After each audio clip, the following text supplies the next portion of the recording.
속에서 이제 시작하도록 하겠습니다.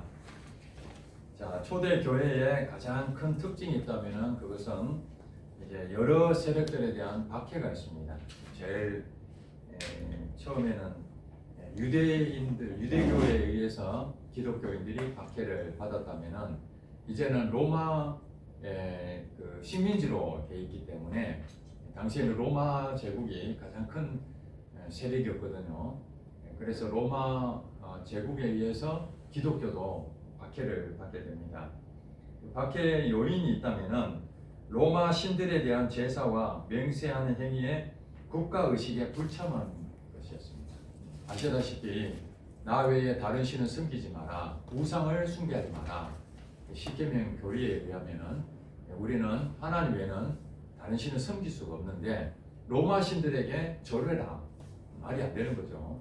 그래서 거부하는 이런 것 때문에 기독교가 박해를 받게 되는데, 가장 첫 번째 로마 황제에 의해서 박해가 있었는데 주요 박해 내용을 몇 가지 살펴보겠습니다.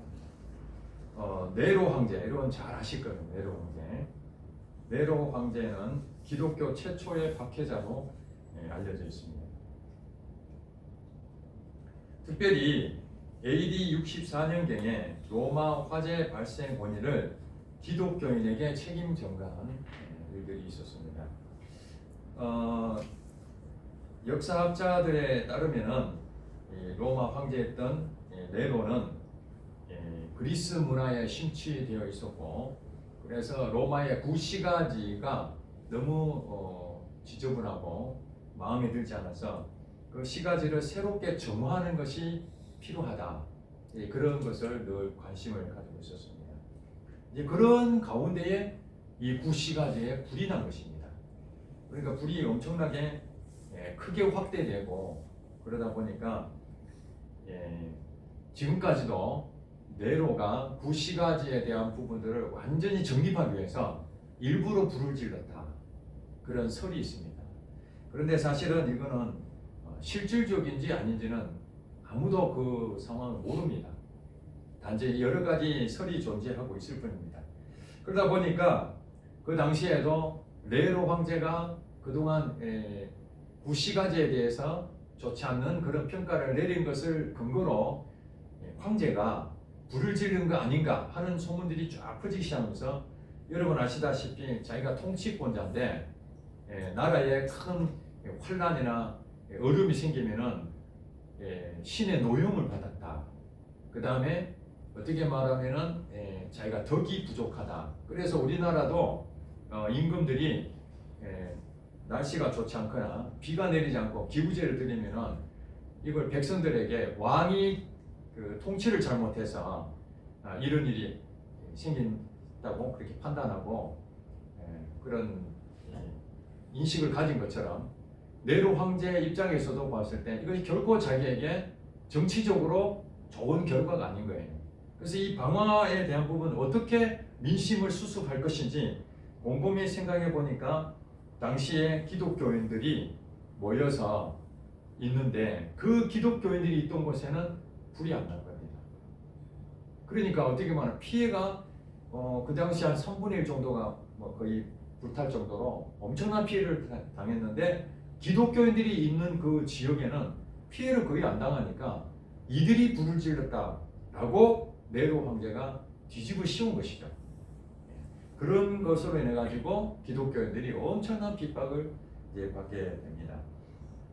이런 가운데에 순교자가 발생한, 여러분 잘 아시는 사도 베드로가 십자가에 거꾸로 매달려 죽은 사건인데, 그게 바로 네로 황제 때 일어난 일이고, 또 사도 바울도 참수형을 당하는데 이것도 네로 황제 때 일어난 사건입니다.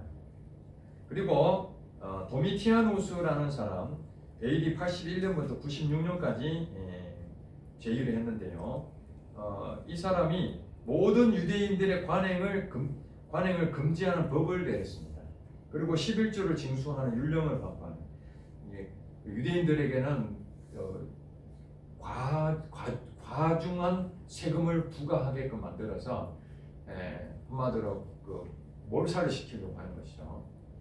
그러니까 이제 유대인들이라고 해서 유대교뿐만 아니라 기독교인도 다 포함이 되는 그런 상황이었습니다. 이때에 이제 그 시므온이라는 예루살렘 감독이었던 시므온이라는 사람이 십자가형에서 순교를 당했고, 사도 바울의 동역자였던 디모데, 예배소 감독이었던 디모데도 순교를 합니다. 그리고 이때 사도 요한은 반모섬으로 유배를 가게 되죠. 반모섬에서 이제 요한계시록을 썼던 것을 여러분 잘 아실 것입니다. 그리고 트리아누스 황제의 박해 때는 안디옥 감독이었던 이그나티우스가 순교하게 되고, 여러분 한 번쯤 이름을 들어보셨던 서문화 감독이었던 폴리캅이라는 사람, 이 사람 잘 알죠. 속사도 교부. 그러니까 이제 사도 시대에 12제자 베드로를 포함해서 12제자와 또 바울, 그 사람들을 사도라고 그렇게 불렀다면은, 이제 그의 그 다음 세대였던 이 폴리캅, 이 분들이 바로 속사도로 인정을 받아요. 교부라는 부분들은 신학적인 어떤 학문이나 그런 어떤 가르침에 대해서 스승의 역할을 했던 그런 사람이라고 하죠. 학자이기도 하고 스승이라고 하는 이런 사람들을 교부라고 불렀어요. 교부. 우리가 말하는 이제 존경할 만한 그런 학자, 스승 이런 부분을 교부라고 하는데, 이 폴리캅은 사도의 전통을 잇는 제자였습니다. 속설에 의하면 사도 요한의 제자라 이렇게 말하는 경우도 있습니다. 그 다음에 사도 시대와 교부 시대를 연결짓는 중심 인물이었다. 그리고 당시에 서문화 지역의 총독에 의해서 이 폴리캅을 잡혀 들어갑니다. 잡히면서 이제 폴리캅에게 총독이 그렇게 얘기합니다. 너 예수 그리스도를 믿는 것을 부인한다면은 그 사람의 인품이나 그 사람의 존중받는 그런 부분에서 너무 아까워서 그랬겠죠. 살려주겠다. 예수님만 부인해라. 그러면은 너는 아무 문제 없이 풀어주겠다. 그렇게 말을 했습니다. 그랬는데 이 폴리캅은 그 유명한 말을 합니다. 내가 86년 동안 주의 종으로 살아오면서 하나님이 내게 아무런 잘못한 것이 없는데 내가 어찌 그분을 배신할 수 있겠는가? 나는 절대 배신할 수가 없다. 그러면서 화염을 당하게 됩니다. 폴리캅에 대해서 영화로도 많이 나오고, 그래서 우리가 폴리캅에 대한 것은 인식을 하는 게 좋을 것 같습니다. 그리고 데키우스 황제의 박해가 있었는데 로마 신에게 제물 바칠 것을 명령했습니다. 로마 신에게 제물을 바친다. 우상 숭배하는 거죠. 그거는 안 되는 것이죠. 그다음 우상의 그 제사를 지내는 사람들에게 제사 증명서를 발급해 줬습니다. 그 제사 증명서 발급이 안 되면은 그 사람은 이제 잡혀가는 겁니다. 내가 제사를 지냈다. 이것을 발급을 받아야 되는데, 오늘날로 말하면은 물건 사는데 돈도 안 주고 뭐 카드도 없고 그러면 안 되잖아요. 도둑질하는 수밖에 없잖아요. 그런 것처럼 그 당시에는 모두가 다 우상에게 제사를 지내고 발급서를, 증명서를 발급을 받는 기본이었는데 기독교인들은 안 받은 거예요. 안 받았다는 얘기는 결국 감옥을 갈 각오를 한 것이죠. 그 다음에 디오클레티아누스 황제 때, 이때 이제 제국을 둘로 이렇게 분할합니다. 워낙 방대하다 보니까, 제국이 워낙 크다 보니까 동방 제국과 서방 제국 두 군데로 나눠서 디오클레티아누스가 각각의 우리가 말하는 이제 두 사람을 동방 제국의 한 사람, 또 한 사람은 서방 제국 한 사람, 이렇게 두 사람을 나눠서 통치를 했습니다. 이 사람은 국방력을 강화시키기 위해서 기독교인들을 병력 동원을 하라고 하는데 거기에 이제 거부를 하는 거죠.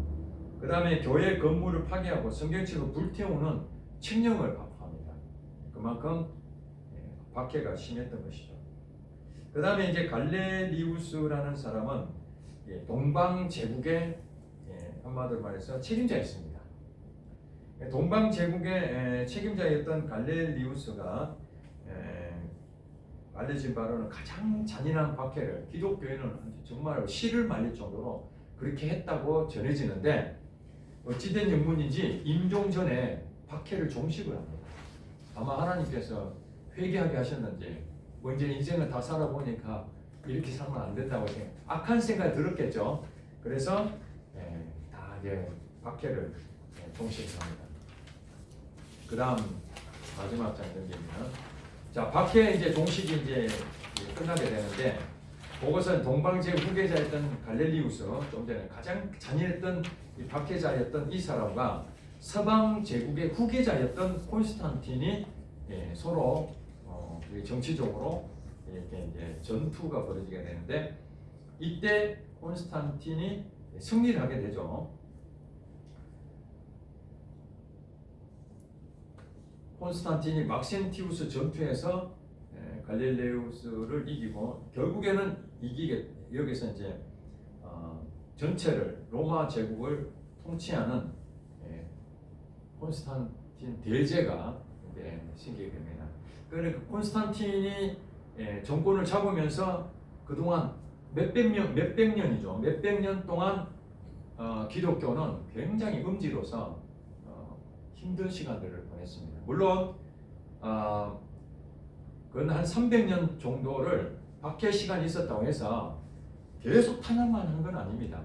어떤 황제는 그냥 막 크게 개의치 않고 박해를 잘 안 하는 이제 그런 황제도 있었고, 그러나 전체적으로 몇 개의 사례를 제가 말씀드렸지만은 아주 잔인했고 정말 그 신앙생활하는데 굉장히 힘든 그런 시기들을 여러 황제를 통해서 겪었다.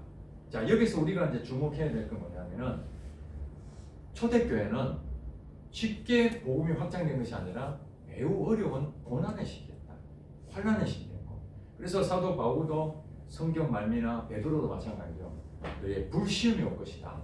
그리고 고난이 오더라도 환난과 어려움이 오더라도 믿음으로 이겨내라. 이것을 끊임없이 성도들한테 격려합니다. 그 성도들이 얼마나 힘들었으면은 배도하고 신앙을 포기하는 경우가 생기지 않았겠습니까? 그러니까 사실은 음지에서 있던 이들이 숫자는 그렇게 많지는 않지만은 죽느냐 사느냐 하는 신앙을 가지고 있었습니다. 뭐 우리 지금 현재 신앙생활 그냥 주일만 왔다 갔다 하고 뭐 편안한 그런 신앙생활 하니까 정말 하나님이 살아 계시는지 돌아가셨는지 확인도 안 하고 그래서 나는 종교 생활에 만족해하며 살아갈 수는 있겠죠. 그러나 정말 강력한 그런 환난과 예수를 믿는다는 자체는 목숨을 내걸고 믿어야 될 그런 시기라면은 옥색이 반드시 가려집니다. 숫자는 많지 않더라도 죽으면 죽으리라고 그렇게 믿었던 것이죠.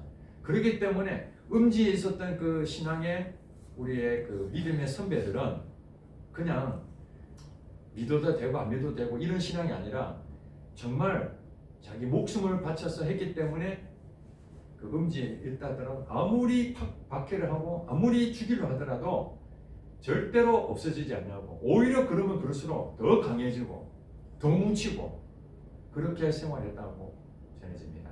그래서 우리가 신앙생활 하면서 개인에게도 하나님께서 광야를 통해서 가나안 땅에 우리에게 자유와 누림이 있지만은 이 조직, 교회도 그렇고 또 나라도 그렇고 모든 부분들은 이런 환난과 어려움과 핍박 가운데서 완전히 자기 자신은 다 빠지고 오직 하나님만 바라보는, 그래서 교회의 시작은 오직 하나님만 바라보는 신앙으로 똘똘 뭉쳤던 그 사람들이 오늘 교회가 무너지지 아니하고 여기까지 온 초석을 깔았던 것이 바로 초대교회의 성도들이었다. 그것을 여러분들이 인식을 해야 됩니다. 자, 이런 가운데에 이제 콘스탄틴 황제가 로마 제국의 기독교를 인정했습니다. 그래서 기독교 인정했다 해가지고 이제 기독교가 음지에서 양지로 나왔지만은 그렇다 해가지고 모든 사람이 교회를 다녀야 되는 건 아닙니다. 여러분 아시다시피 국교와 기독교를 종교로 인정했다고는 완전히 다릅니다. 나중에 이제 그 한참 뒤에 한 몇십 년 뒤에 이제 기독교를 로마의 모든 국교다, 모든 사람들은 기독교를 믿어야 된다, 이렇게 이제 반포를 하게 됩니다. 그러나 지금 콘스탄틴 황제는 그 당시에 로마 신을 믿게 되잖아요. 로마 신을 믿게 됐는데 기독교도 로마 신을 믿는 한 종교처럼 그것도 우리 제도권 안에서 인정을 해준 사람 이렇게 반포한 것입니다. 그래서 이 일로 인해서 이제 교회에 대한 종교를 한마디로 국가에서 후원해주고 지원해주는 그런 일들이 생긴 거예요. 그 전에는 교회가 음지에서 있기 때문에 아무것도 지원이 없었고 거의 뭐 죽는 것처럼 숨겨져 있었다면은 이제 교회를 종교적으로 인정을 해주고 또 어떻게 말하면 좀 입지가 있는 사람들을 그 종교 지도자로 세워주고 그래서 초창기 때는 종교 회의의 가장 수장이 누구냐면은 콘스탄틴 황제였습니다. 그렇다고 해서 콘스탄틴 황제가 아주 독실한 기독교인이냐 그렇지 않는 걸로 알고 있습니다. 물론 자기 어머니의 환상을 보고 막센티우스 전투에서 너는 승리할 것이다. 예수 그리스도 십자가에 대한 부분들을 보여주고 그래서 그것을 믿고 나가서 이겼다. 그래서 콘스탄틴이 독실한 기독교인이 아닌가 그렇게 생각하지만은 그거 사실 여부는 잘 모릅니다. 그러나 콘스탄틴은 일종의 말하면 이렇게 볼 수 있습니다. 우리가 정권을 잡게 되면은 자기 나라에 대한 어떤 색깔을 입혀야 되잖아요. 자, 태조 이성계가 이제 고려를 무너뜨리고 새로운 왕조를 세웠습니다. 조선 왕조를 세웠는데 종교적으로 불교를 믿었던 고려에서 뭐로 바꿨습니까? 유교로 바꿨죠. 그것이 뭐냐면은 자기의 통치 행위에 있어가지고 이제는 물갈이 새로운 어떤 그 변화를 개혁을 해야 되는데 그것에 종교의 힘을 또 필요하고 정신적인 지주가 필요합니다. 그래서 이 콘스탄틴은 그동안 로마 신을 중심으로 했던 로마 전체적인 종교에 대해서 이 보니까 기독교가 별것 없어 보이는데 이거 진짜 치면 치대로 끝나는 것이 아니라 더 강해지고 뭉쳐지고 이런 모습을 보면서 야, 이 기독교야말로 내가 함께 갈 수 있는 동력자가 되겠구나. 내게 큰 힘이 되어주는 정신적 지주가 되겠구나. 그렇게 생각하고 정치적인 이유에서 사실은 기독교를 공인하게 됩니다. 인정하게 됩니다. 그러면서 후원해주고 또 자기의 믿을 만한 사람들을 종교 지도자로 세워주고 그러면서 국가에서 월급도 주고 그 다음에 또 제도적으로 학교나 모든 부분에서 이렇게 넉넉해지니까 사람들이 어떤 생각 들겠습니까? 야, 교회 다녀야 되겠다. 다른 데보다 교회 가면은 이제 교부가 되고 신부가 되고 주교가 되고 뭐 이렇게 되면은 대접을 받는 거예요. 그러니까 그 전에는 이제 내가 기독교인이다 하면은 그 죽느냐 사느냐인데 이제 로마의 전체적인 제국에서 모든 부분에서 인정받고 또 출세의 지름길도 돼버리니까 많은 사람들이 나도 이제 종교인이 돼야 되겠다. 나 신부 돼야 되겠다. 그런 생각을 갖는 거예요. 그거 가면 이제 한마디로 출세가 되니까.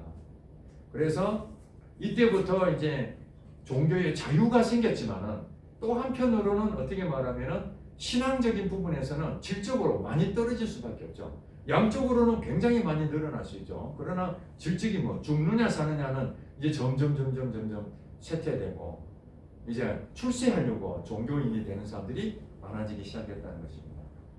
그리고 당시에는 여러분 아시다시피 달력이 양력이잖아요. 우리가 지금 쓰고 있는 게 보면 일요일, 월, 화, 수, 목, 금, 토 이렇게 돼 있잖아요.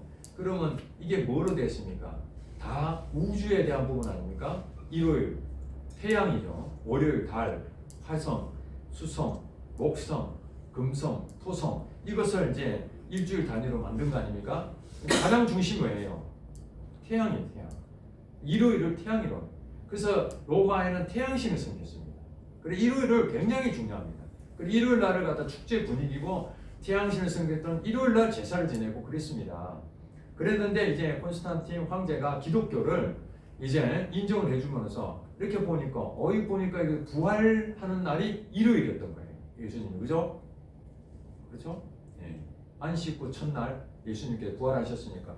자, 그러다 보니까 이 기독교인들도 일요일 날 모여서 제사를 지내고 예배 드리는 걸 보니까 이거 같은 딱 걸리잖아요.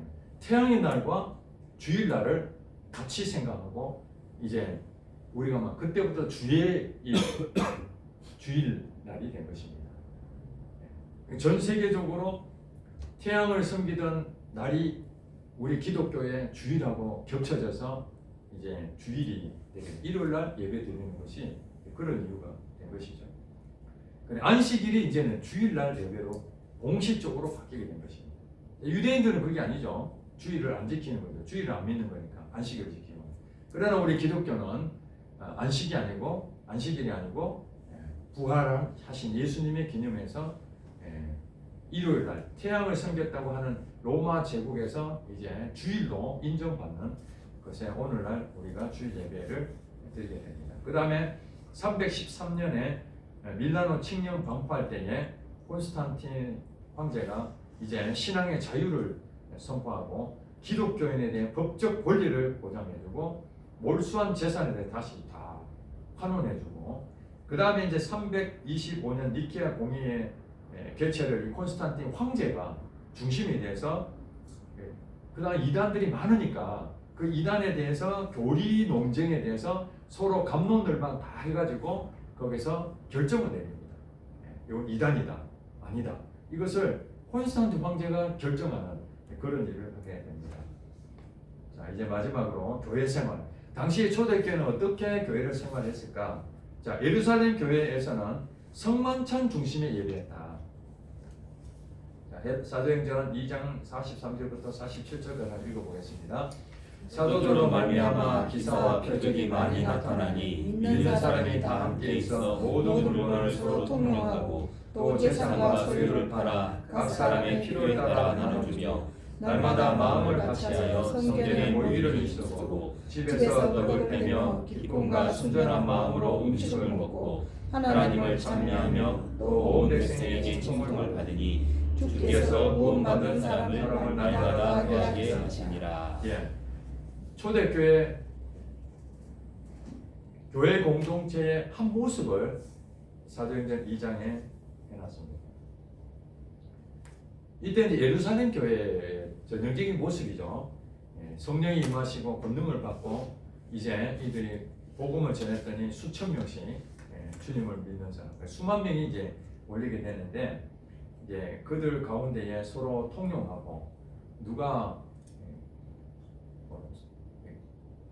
공동으로 강제적으로 하는 게 아니라 자원해서 그렇게 물건을 팔아고 또 재물을 나눠주고 이래서 가난한 자가 없고 그 다음에 성전에 모인 힘쓰고 그 다음에 집에서 떡을 떼면 떡을 뗀다는 것은 성찬식을 하는 거죠. 성찬식을 기념하여 이렇게 했다라고 보여집니다.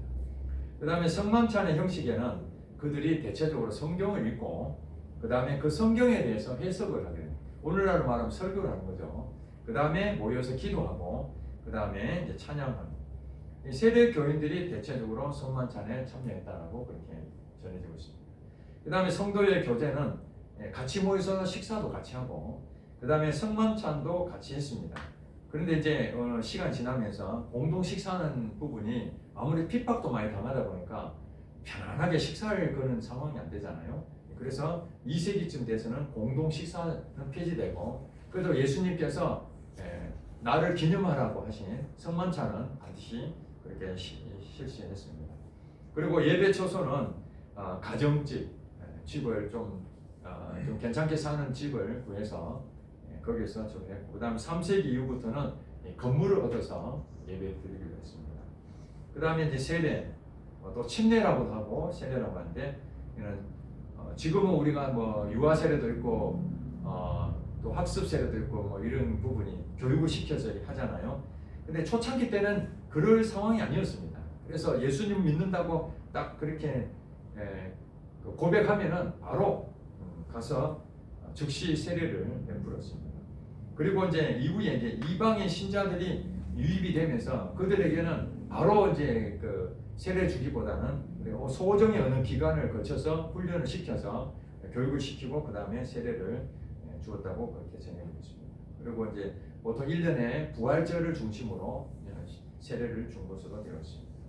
그 다음에 예배 드리는 주일은 주로 부활의 날이라고 하는 이 주일날 주로 예배를 드렸습니다. 그리고 그들이 주로 거처했던 것은 로마 제국의 핍박에 의해서 지하 무덤, 카타콤이라고 그러죠. 거기서 기거를 했는데 제가 사진을 이제 그 당시에 카타콤에 살았던 사람들 사진을 보니까 동굴을 밑에 파가지고 했는데 완전히 그냥 도시처럼 개미들이 들어가서 사는 것처럼 뭐 들어가가지고 거기서 장례도 거기서 하고 거기서 밥도 먹고 진짜 바깥이 아니고 막 지하에서 그냥 햇빛도 안 보고 그렇게 살 정도로 엄청난 그런 생활을 했던 것을 제가 보게 됩니다. 그리고 교회 조직으로는 지도자들이 사도들이 제일 먼저 있었고요. 그 다음에 사도들의 제자, 그다음 장로, 감독, 교부, 그 다음에 교인들은 집사 이렇게 구성이 되어 있었습니다. 자, 이제 오늘 첫 번째 초대교회에 대해서 정리를 한다면은 그들은 모이기에 힘쓰는 공동체였습니다. 흩어져 있더라도 항상 공동체를 중심으로 신앙은 하나님과 일대의 관계지만은 교회를 중심으로 그들은 항상 서로 교제하고 서로 마음을 위로하고 그럴 수밖에 없는 것이 여러분 아시다시피 동물의 왕국 보면은 좀 연약한 그런 동물들을 보면은 무리에서 떨어져 있잖아요. 약한 것들. 그러면 맹수들이 공동체를 확 침범하지 못하고 홀로 도 있는 소외당한 그 동물을 집중적 공격해서 잡아먹거든요. 마찬가지로 초대교회의 신앙 공동체는 약해져 있는 부분들이 사단의 계속적인 그런 공격이 뭡니까? 핍박이죠. 배도하게끔 만드는 겁니다. 믿음이 떨어지게 만듭니다.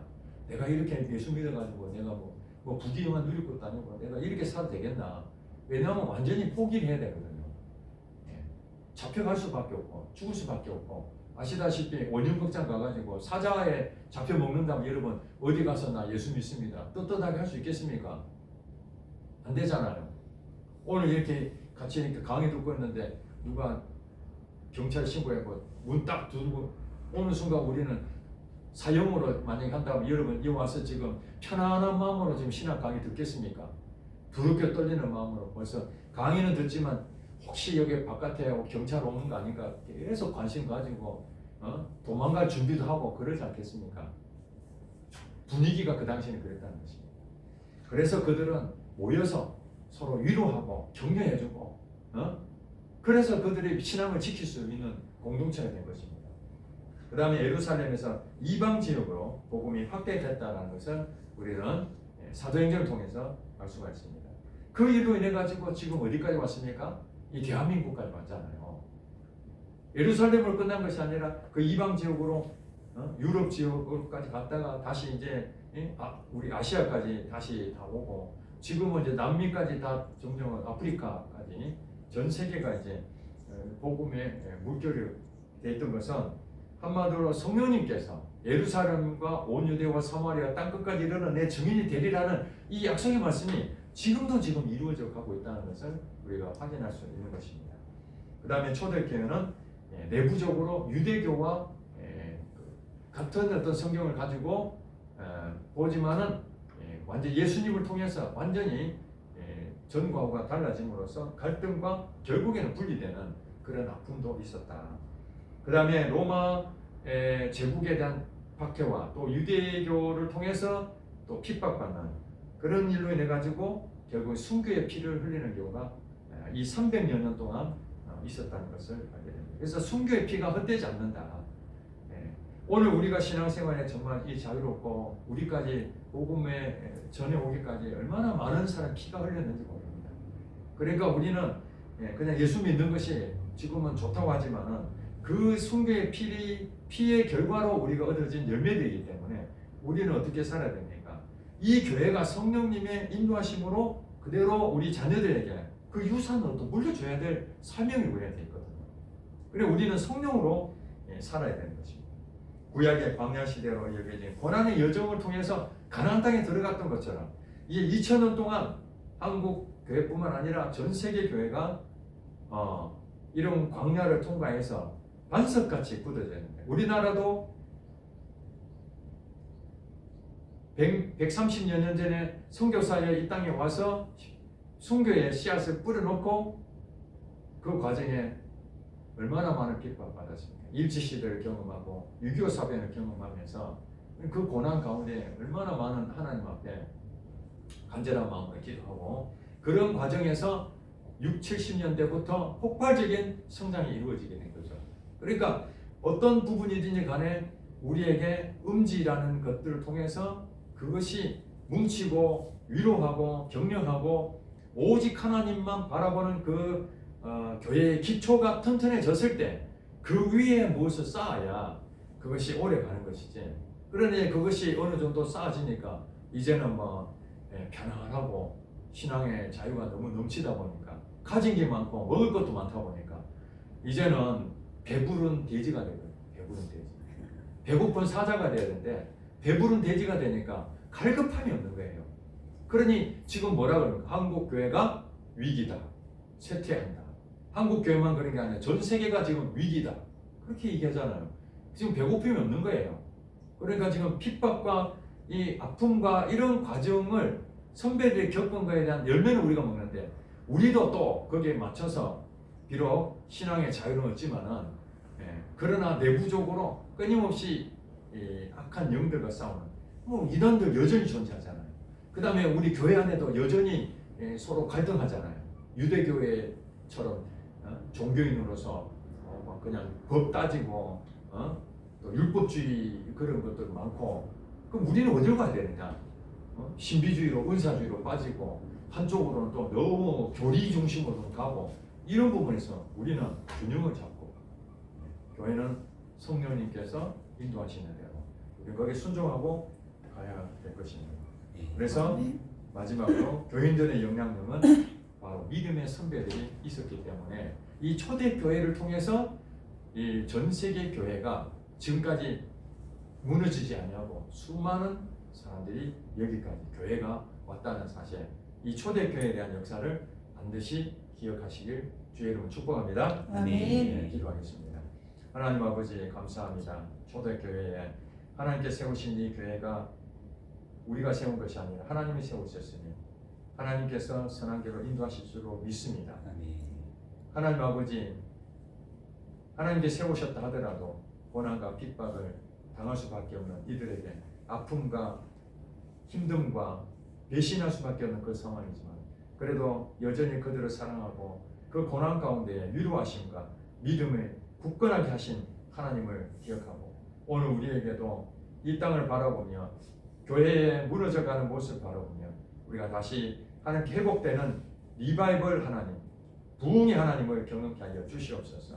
감사하며 예수님 이름으로 기도드립니다. 아멘. 강의를 마치고 혹시 질문 있으면 질문